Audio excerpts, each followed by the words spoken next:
Hello there, my name is Ben and a very warm welcome back to Play the Game Central. Now today I'm going to be telling you what the nav card did. It's recently changed. The whole architecture of the nav cards has recently changed. So I feel qualified now to tell you what they did literally 2 days ago. I can't tell you what they do now because that would be a strike on the channel and that's no good.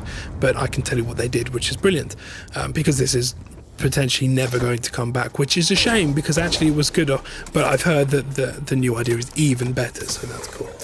Now when you were building your nav card tables on Transit and Diarize, you were collecting whatever it is, 5 pieces and building them and then inserting one of the nav cards from the other map into the other one. Apart from you couldn't do it, you couldn't vice versa with the Transit card, sorry, with the Diarize card. And upon inserting a card into that machine, nothing happens. Nothing happens now. Nothing would happen. But actually something would have happened. Now, say for instance I take my Transit card and pop it into the nav card table that is in, for now let's just deal with Diarize. When you literally do it, it goes insert nav card and then you press square or X and it goes in and that's it. And you think, brilliant! What an amazing waste of time that was. What it was going to do, and this is going to happen with the next map pack, it will be released with the next map pack, is once you've quit the game, died or whatever, or quit out, once you've put the card in, on your menu screen, you'd have different options to play the game.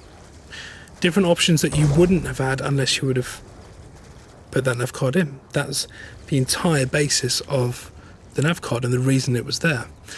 What's even better is that game type, there's one of 2 game types.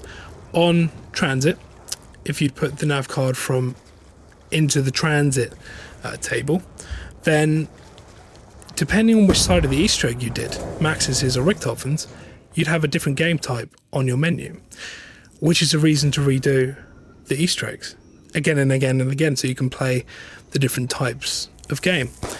Now, without giving you the game type names, because that might still be around, I can tell you this. They were map based, obviously, they were short and they had an objective, an ending essentially. Each of them had something different to do, but they all had an objective that you'd have to complete. A kind of, not a race against the clock thing, but something not dissimilar to that.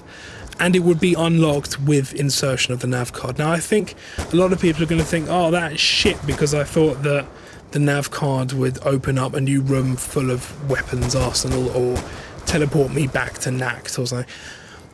However nice that sounds, and it does sound nice, it's completely unfeasible. The maps as you see them now are at 100% capacity. They could not fit a damn thing in them. I mean, a little particle of dust, an extra anything, could crash a map. In fact, when Mob of the Dead, they had to take boards off the windows just to get the map to work. So I mean, it's that kind of level that you're dealing with, and you know, they're running at max with, you know, running at max because of the consoles. Obviously on PC it's very, very different. They could do a lot more, but they can't do a lot more on PC, and then you turn on your Xbox and it looks like a tiny pile of shit compared to what PC have got. Everything has to be equal and everything is currently limited by consoles. So it couldn't be anything more extravagant than that. And that's exactly what they did. You might think, how can I prove this? I can't prove this. You might think I'm lying, but I've been right about fucking everything apart from one thing in Transit, and that was it actually. A lot of people think I was wrong about First Strike, but incorrect. I just got the names wrong at the time, which is upsetting. I got the names the wrong way round, which is upsetting.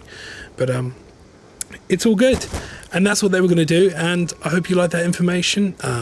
If you have any ideas of what because I know what the game modes were, but I don't want to say it just in case they come back as like DLC or something.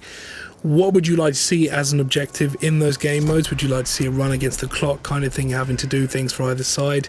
Or would you like to see something a little bit more austere or something slightly different?